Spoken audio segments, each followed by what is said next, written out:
ESPN just did a deep dive into the San Francisco 49ers situation, and some of what they're saying has me genuinely concerned about this team's future. The analysts at SportsCenter, First Take, Get Up, and NFL Live have been breaking down what Robert Saleh's departure means for San Francisco, and their analysis goes way beyond just finding a new coordinator. They're talking about the bigger picture challenges this organization faces, and some of it is pretty alarming. Let me walk you through everything ESPN covered, because there's a lot to unpack here. The main segment started by looking at the 49ers' defensive performance over the course of the Kyle Shanahan era, and the numbers tell a story that not everyone wants to hear. ESPN put together a comprehensive chart showing how this defense has performed year by year, going all the way back to 2019, and the trends are concerning. Hey, what's up everyone? Before we jump in, let me ask you something that takes 1 second. That like button? Hitting it right now helps this channel more than you know. It's how we reach thousands more fans with this content. Just smash that like button real quick. It's the biggest way you can support what we're building here. Every like matters, so hit it now. In 2019, Robert Saleh's final full season before going to the Jets, the 49ers had the #2 defense in all of football. They went to Super Bowl 54. That was the peak. In 2020, even with a mass injury event, Saleh was able to keep the defense ranked #8 overall. The ESPN analysts called this Saleh's crowning achievement because he lost Nick Bosa and still maintained a top 10 unit. That's elite coaching. Then Saleh left for the Jets, and DeMeco Ryans took over. In 2021, the defense slipped to #14. Still solid, but a noticeable drop. In 2022, Ryans had them playing at an elite level again, ranking #1 in the entire NFL. That was the best defense in football that year.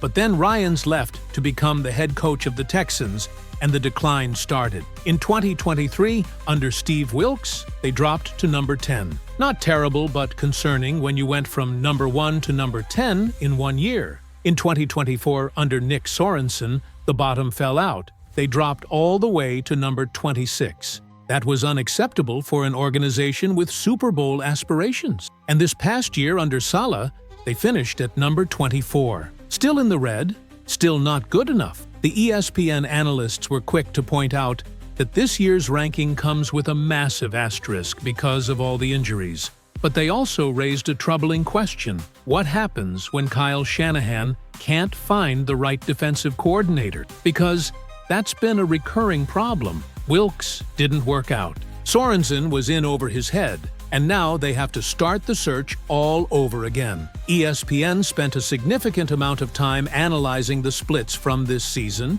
and this is where it gets interesting. They showed that before Fred Warner got hurt in Week 6, the 49ers defense was actually performing at a top 15 level even without Nick Bosa. Through the first 5 weeks of the season, they were ranked 14th overall and 8th against the run. Those are playoff-caliber numbers. Saleh was working his magic, despite all the injuries at other positions. But then Warner went down, and everything changed. The defense couldn't maintain that level of play without their best player at linebacker. And this raises a concern that ESPN discussed at length. The 49ers have become too dependent on a small number of star players. When Bosa, Warner, and Mike Williams are healthy, this is a good defense. When any of them are missing, it falls apart. That's a roster construction issue that goes beyond just the coordinator position. The ESPN analysts also talked about the Mike Williams on-off splits, and the numbers are staggering. With Mike Williams available over the first 9 weeks of the season, the 49ers ranked 6th in run defense EPA. That's elite. That's a team that can win in the playoffs. But after Williams tore his ACL in Week 9 against the Giants, they dropped all the way to 22nd against the run. From 6th to 22nd. That's a 16-spot drop because of one player. ESPN pointed to a specific example of how this affected the 49ers in a crucial game. Week 18 against the Seattle Seahawks. a must-win game for San Francisco. What was the biggest problem in that loss? They couldn't stop the run. They gave up a long touchdown run to Zach Charbonnet. They didn't set the edge on 3rd and 17. They lost that game 13-3 and couldn't stop Seattle when it mattered most.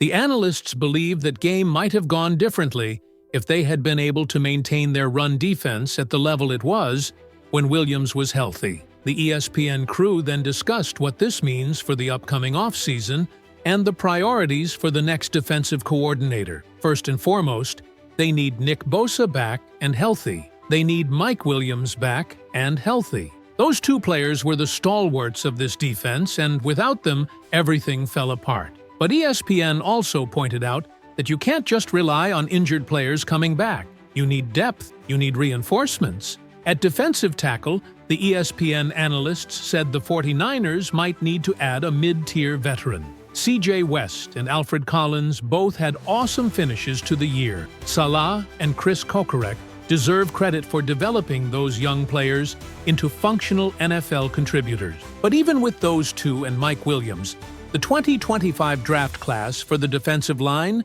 is still young. Adding an experienced veteran at defensive tackle could really help this defense next year. At linebacker, you obviously need Warner back, but the second linebacker spot is a question mark. Did Devondre Winters impress enough this year?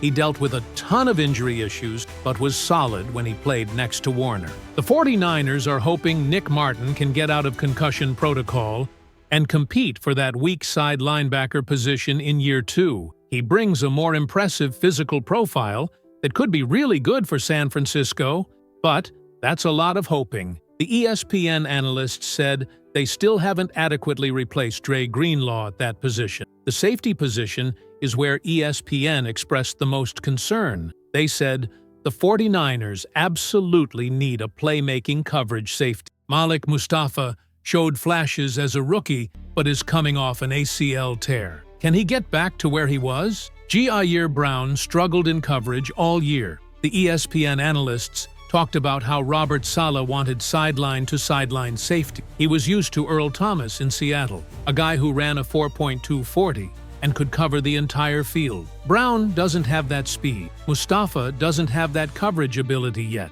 It's a major hole that needs to be addressed. One interesting point ESPN made was about the cornerback position. They actually don't think it's as big of a problem as some fans believe. Diamador Lenoir is a good player. Upton Stout was awesome as a rookie and represents a big step forward for the 49ers in terms of being able to play adaptable defense. Ronaldo Green had a disappointing year, but he's not a liability. The corner position was the least of San Francisco's defensive issues, according to the analyst. It was linebacker depth, pass rush, and safety that caused the most problem. ESPN then shifted to discuss the coaching search, and they brought up something I hadn't really considered before. The analysts talked about whether Robert Saleh might try to take coaches with him to Tennessee. Gus Bradley is the obvious name here. He joined the 49ers only after Saleh rejoined the team because Gus is the coach who gave Robert his first shot in the NFL. Will Gus become Saleh's defensive coordinator in Nashville? Or will the 49ers try to keep him as Saleh's successor? KJ Wright is another name to watch. He's a former player under Saleh with the Seattle Seahawks, so there's a connection there. He's currently San Francisco's assistant linebackers coach. Does Saleh try to take him to Tennessee to be his defensive coordinator? And if he does, do the 49ers try to block that by offering Wright a promotion to keep him in San Francisco?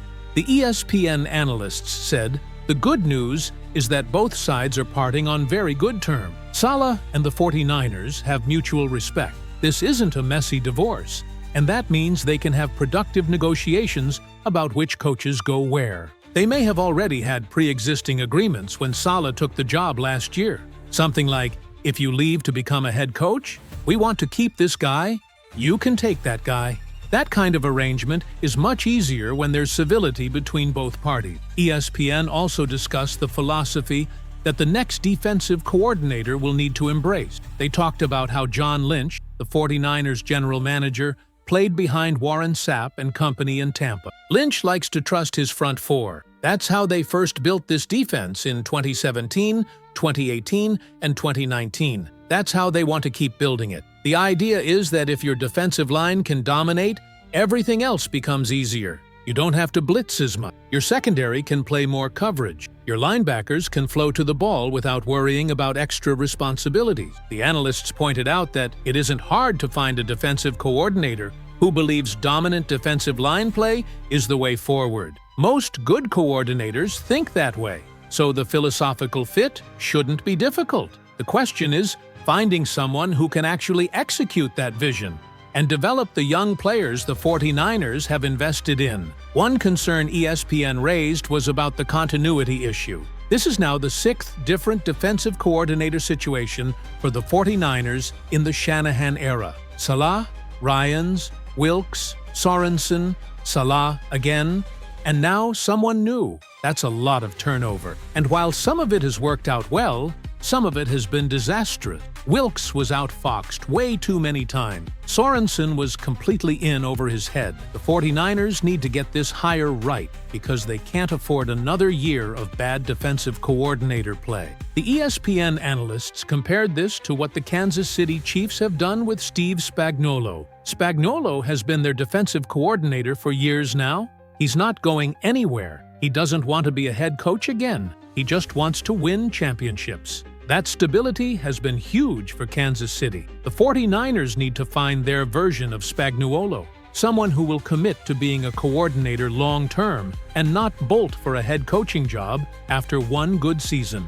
ESPN also talked about the bigger picture for the 49ers heading into this offseason. The defensive coordinator search is important, but it's not the only challenge. They still have roster decisions to make.